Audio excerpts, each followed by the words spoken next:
Alors je vais vous présenter quelqu'un en fait que j'ai trouvé par hasard sur YouTube qui m'a l'air pas mal intéressant quand même parce qu'il fait pas mal dans la polémique, hein. Donc c'est Nicolas MJ. Donc il parle de... Bah, là on voit bien Hitler, les juifs arabes et noirs qui se battaient pour lui. Donc je trouve ça très intéressant.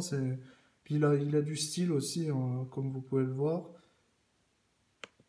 Plus jeune, ouais, j'ai été plus jeune à un moment, j'avais fait une partie de jeu de figurines où je jouais l'Africa Corps contre les Anglais. Et c'est là qu'on m'a parlé d'un Antillais qui s'était battu aux côtés des Allemands. En fait, il y a eu des Guadeloupéens, des Martiniquais, des Réunionnais qui sont battus aux côtés des Allemands. Ils ont rejoint la Wehrmacht. Oh, t'es pas vous, mes légendes, prêts à conquérir le monde? Il y avait ceux qui rentraient dans l'armée allemande pour sauver leur peau parce qu'il y avait des Noirs dans les camps nazis. Oui, il y avait des Noirs dans les camps de concentration nazis. Mais d'autres rejoignaient délibérément l'armée allemande pour défendre leur pays. Norbert Désiré, un Guadeloupéen né à Pointe-à-Pitre, lui, il était clairement anti-communiste.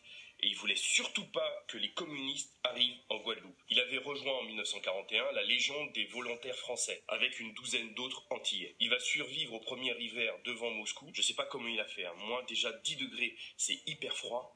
10 degrés, hein, pas moins 10 degrés. Hein. 10 degrés, j'ai déjà froid. Il va servir jusqu'en 1944. Mais quand la Légion des volontaires... Moi, j'arrête un petit coup la vidéo, c'est pour vous montrer quand même le décorum, hein. Franchement, je trouve que c'est pas mal stylé. Bon, ça n'a rien à voir avec l'histoire, mais ça rentre dedans puisque finalement ça rentre dans la vidéo. Et je trouve personnellement c'est très intéressant. Euh, et ce qu'il dit en fait est très intéressant parce que c'est des détails de l'histoire qui sont très très intéressants, qui font chier tout le monde, mais c'est logique. Français est transféré chez les Waffen-SS, bah il passera pas le test. Je On sais va pas faire. pourquoi. Elle deviendra la division SS Charlemagne. Alors je vais parler surtout dans cette vidéo des non-ariens. Je vais me focaliser sur eux parce qu'on en parle peu et ils ont servi aussi l'idéologie nazie. Bon, on va commencer le petit tour des serviteurs du Führer.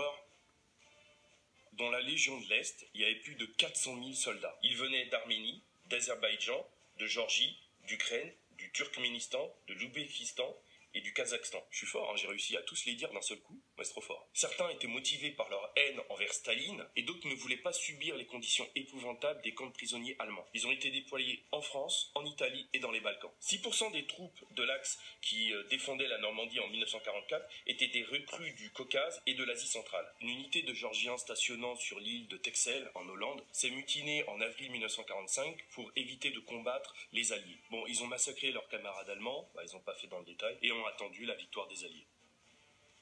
On va parler de l'armée de libération russe. Il y a eu plein de citoyens soviétiques. Ouais. Bon, de toute façon, on voit à peu près ce qu'il en est, hein. Donc il a un certain talent, hein, pour montrer les choses. Et puis voilà, je trouve ça très intéressant. Si vous avez l'occasion d'aller jeter un œil, allez-y, parce que moi je me suis régalé quand même. À un moment donné, il parlait aussi de Gandhi. Enfin, ça soulevait pas mal de questions, quoi. Et donc, du coup, j'ai trouvé ça intéressant, quoi.